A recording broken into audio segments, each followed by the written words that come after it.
नमस्कार समस्त छात्राध्यापकों। आप और हम सबके लिए एक सुखद अनुभव है कि पिछले कुछ समय से कोविड के जो एक्टिव केस हैं उनके अंतर्गत निरंतर कमी होती जा रही है। तो इसके द्वारा हमें कुछ सकारात्मक ऊर्जा बनानी है।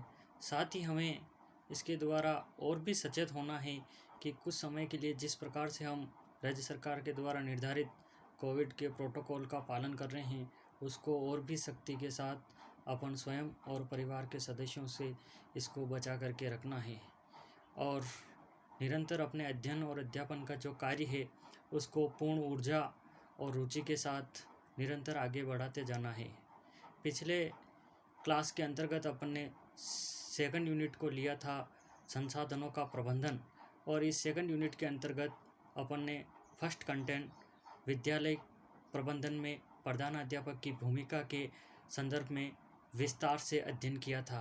इसी क्रम में आज हम आगे बढ़ते हुए विद्यालय प्रबंधन में दूसरे कंटेंट के ऊपर आएंगे और आज की हमारी विषय वस्तु होगी प्रधानाध्यापक का विद्यालय में महत्व एवं स्थान, the importance and place of headmaster in the school. यानी कि विद्यालय के अंदर एक प्रधानाध्यापक का क्या महत्व और स्थान होता है, इसके संदर्भ में आज की इस क्लास के अंदर हम विस्तार से अध्ययन करेंगे। प्रधानाध्यापक को विद्यालय में बहुत ही महत्वपूर्ण स्थान प्राप्त है। वह संपूर्ण विद्यालय की प्रगति का प्रेरणा स्रोत है। विद्यालय में एकता बनाए रखने, विद्यालय की विभिन्न गतिविधियों में संतुलन बनाए रखने, विद्यालय परंपराओं को जीवित बनाए रखने तथा विद्यालय को प्रगति के मार्ग पर ले जाने के लिए प्रधानाध्यापक एक प्रमुख शक्ति के रूप में कार्य करता है।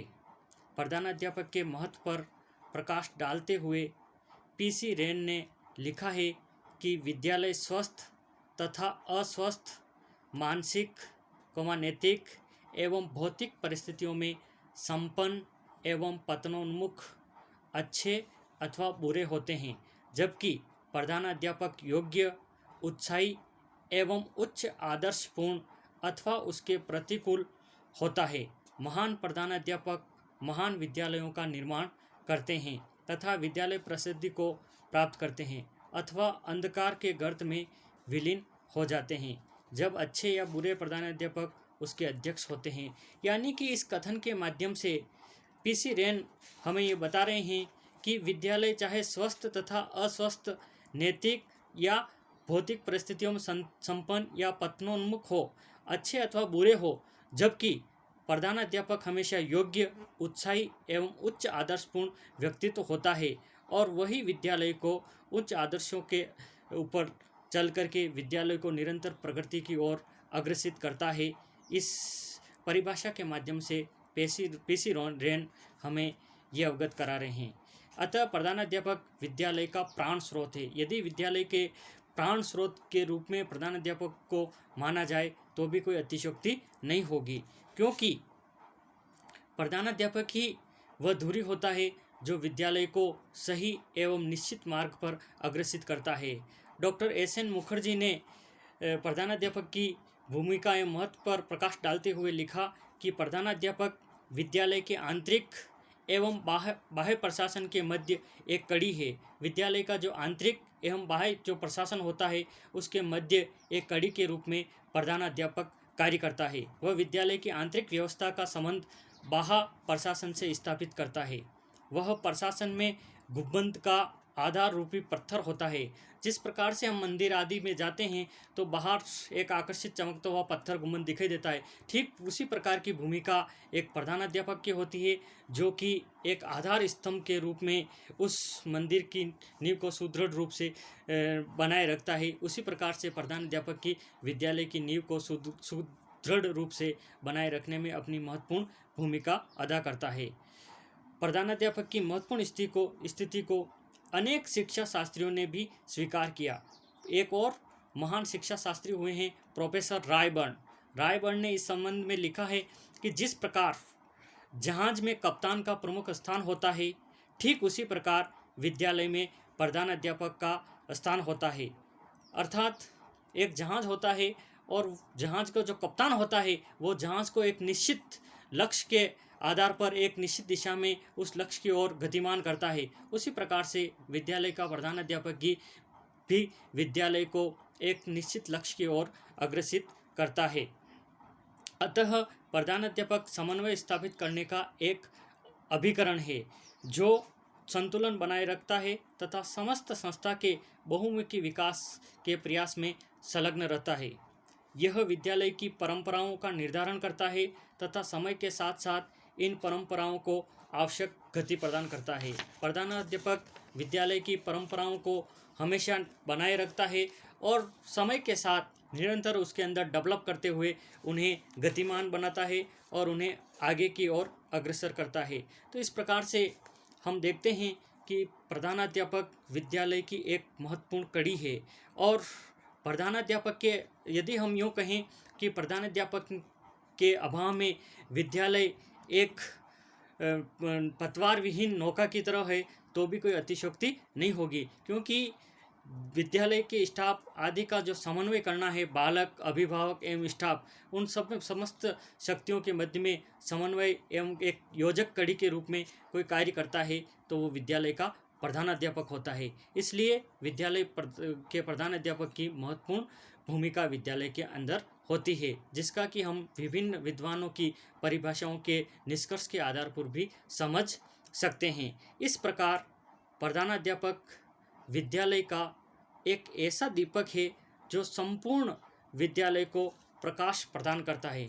जिस प्रकार से एक दीपक एक अंधकार को चीरते हुए उसको प्रकाशमान कर देता है, उसी प्रकार से विद्यालय के अंदर भी जो भी गतिविधियां होती है और उसके अंदर किसी प्रकार का कोई अवरोध होता है तो निश्चित रूप से प्रधानाध्यापक अपने ज्ञान रूपी एवं नेतृत्व के शक्ति रूपी प्रकाश से उन चीज़ों को दूर करते हुए विद्यालय को सही एवं निश्चित लक्ष्य की ओर गतिमान करने में अपनी महत्वपूर्ण भूमिका अदा करता है। वह विद्यालय की रीढ़ की हड्डी है। जिस प्रकार से हमारा शरीर के अंदर रीढ़ की हड्डी का महत्वपूर्ण स्थान होता है, बिना रीढ़ के अभाव में शरीर की कल्पना करना संभव नहीं है, उसी प्रकार से विद्यालय की भी समस्त गतिविधियों को एक रीढ़ के रूप में संयोजित करने में प्रधानाध्यापक की भूमिका होती है और वो विद्यालय को सही दिशा में स्टैंड करता है और समाज के रूप में उसको एक आदर्श के रूप में विद्यालय को प्रदर्शित करने का प्रयास करता है। जिस प्रकार विद्यालय के संपूर्ण कार्य अवलंबित है, यानी कि विद्यालय के संपूर्ण जितने भी कार्य होते हैं वो प्रधानाध्यापक के उचित कुशल नेतृत्व एवं अपनी योग्यता के आधार पर ही उचित नेतृत्व के द्वारा उनको संपादित किए जाते हैं। उसे विद्यालय की धुरी भी कहा जाता है, जिसके संकेतों पर समस्त कार्यक्रमों का चक्र क्रमिक रूप से संचरित होता है। विद्यालय के अंदर जो भी कार्यक्रम एक्टिविटीज़ होती है वो समस्त धुरी का कार्य एक प्रधानाध्यापक करता है और उन्हीं के कुशल मार्गदर्शन में स्टाफ उन कार्यक्रमों को समय के साथ क्रमिक रूप से उनको संचालित करते हैं। वह विद्यालय रूपी नौका का कर्णधार है, यानी कि विद्यालय को यदि हम नाव का रूप दें तो निश्चित रूप से प्रधानाध्यापक उस नौका का कर्णधार है, यानी कि वो उसको एक निश्चित लक्ष्य की ओर ले जाने का कार्य करता है। वह विद्यालय का नेता ही नहीं वरन समाज का भी नेता होता है। प्रधानाध्यापक न केवल अपने विद्यालय का नेता है बल्कि समाज का भी नेता होता है, क्योंकि मैंने आपको पिछली क्लास के अंतर्गत भी बताया था कि विद्यालय एवं समाज का सीधा संबंध है और विद्यालय से समाज को जोड़ने का कार्य प्रधानाध्यापक करता है। यदि जो विद्यालय समाज के साथ उचित समन्वय स्थापित करके कार्य करता है तो निश्चित रूप से वो विद्यालय आगे आता है और विद्यालय के अंदर किसी भी प्रकार की कोई समस्या होती है तो समाज के उचित सहयोग के द्वारा उन समस्याओं का निराकरण भी होता है। तो अच्छा प्रधानाध्यापक हमेशा समाज के साथ अच्छा समायोजन रखता है, तो निश्चित रूप से वो एक तरह से समाज का नेता भी होता है। विद्यालय एक सामाजिक संस्था है। जैसा कि हम जानते हैं कि विद्यालय है वो एक सोसाइटी की एक संस्था है, यानी कि विद्यालय के द्वारा ही समाज को दिशा निर्देश मिलते हैं। जिस प्रकार का विद्यालय होगा उस प्रकार का समाज होगा, तो इसमें भी कोई अतिशयोक्ति नहीं होगी। इसलिए समाज के एक आदर्श के रूप में विद्यालय अपनी महत्वपूर्ण भूमिका अदा करता है, और समाज भी विद्यालय से अपेक्षा रखता है कि उस विद्यालय के अंदर समाज से जो बालक एवं बालिकाएं अध्ययन के लिए जा रही है उनको उचित मार्गदर्शन मिले, ताकि वो समाज के लिए एक उचित उपयोगी नागरिक के रूप में तैयार हो सके। अतः विद्यालय को एक सामाजिक संस्था भी कहा जाता है। प्रधानाध्यापक वह कड़ी है जो विद्यालय तथा समाज में मधुर संबंध स्थापित करता है।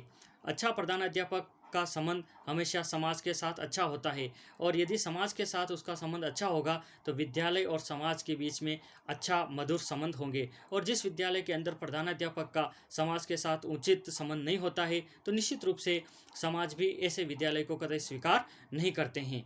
अतः उपयुक्त विवेचन के आधार पर हम यह कहना अनुचित न होगा कि विद्यालय में प्रधानाध्यापक का महत्वपूर्ण स्थान है। तो इस प्रकार से इन विभिन्न बिंदुओं के संदर्भ में अध्ययन करने के पश्चात हम इस निष्कर्ष पर पहुंचते हैं कि निश्चित रूप से विद्यालय के अंदर एक प्रधानाध्यापक का महत्वपूर्ण स्थान होता है, और अच्छा प्रधानाध्यापक हमेशा अपने उचित नेतृत्व कौशल एवं अपने ज्ञान के प्रदर्शन के द्वारा उस विद्यालय को उचित पथ प्रदर्शन करने का कार्य करता है। तो इस प्रकार से आज की क्लास के अंतर्गत हमने विद्यालय के अंदर प्रधानाध्यापक के महत्व एवं स्थान के बारे में विस्तार से अध्ययन किया। अगली क्लास के अंदर जब भी हम मिलेंगे, प्रधानाध्यापक की नेतृत्व एवं भूमिका के बारे में विस्तार से अध्ययन करेंगे। जय हिंद, धन्यवाद।